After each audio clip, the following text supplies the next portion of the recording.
ആഘോഷിച്ചു. പനവൂർ മന നാരായണൻ നമ്പൂതിരിയുടെ മുഖ്യ കാർമ്മികത്വത്തിലാണ് ചടങ്ങുകൾ നടന്നത്. ഒറ്റപ്പാലം പാലപ്പുറം കയറമ്പാറ തട്ടക നിവാസികൾക്ക് അനുഗ്രഹാശിസുകൾ ചൊരിഞ്ഞ് ഐശ്വര്യദായകിയായി വാണരുളുന്ന നീലിക്കാവ് ഭഗവതി ക്ഷേത്രത്തിലെ പ്രതിഷ്ഠാദിനം വർണ്ണാഭമായി കൊണ്ടാടി. നിരവധി ഭക്തർ പ്രതിഷ്ഠാദിനാഘോഷങ്ങളുടെ ഭാഗമാകാനായി ക്ഷേത്രത്തിൽ എത്തിച്ചേർന്നു. ക്ഷേത്രം തന്ത്രി പനാവൂർ മന നാരായണൻ നമ്പൂതിരിയുടെ മുഖ്യ കാർമ്മികത്വത്തിൽ ക്ഷേത്രത്തിൽ സ്ഥലശുദ്ധി, ബിംബശുദ്ധി, പ്രസാദശുദ്ധി, മഹാഗണപതി ഹോമം, നവകം, പഞ്ചഗവ്യം, വിശേഷാൽ പൂജകൾ, ഉഷപൂജ, ഉച്ചപൂജ എന്നിവ നടന്നു. പ്രതിഷ്ഠാ ദിനത്തിൽ ക്ഷേത്രത്തിൽ മഹാ അന്നദാനവും ഭഗവത് സേവ എന്നിവയും നടന്നു. ക്ഷേത്രം കമ്മിറ്റി പ്രസിഡന്റ് ഭരതൻ, സെക്രട്ടറി മധു, ട്രഷറർ രാമകൃഷ്ണൻ തുടങ്ങിയവർ പ്രതിഷ്ഠാ ദിനാഘോഷങ്ങൾക്ക് നേതൃത്വം നൽകി. പ്രതിഷ്ഠാ ദിന ചടങ്ങാണ് ഇന്ന് നടന്നുകൊണ്ടിരിക്കുന്നത്.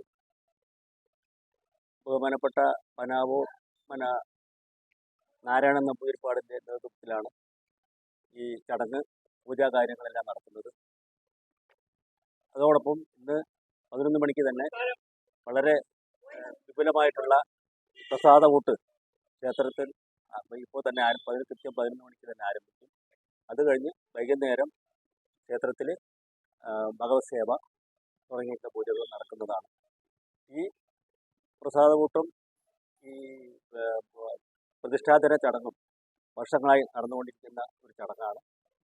അത് വിപുലമായി നടത്താൻ ഈ നാട്ടിലെ എല്ലാ നല്ലവരായ നാട്ടുകാരും എല്ലാവരും സഹകരിക്കുന്നുണ്ട്.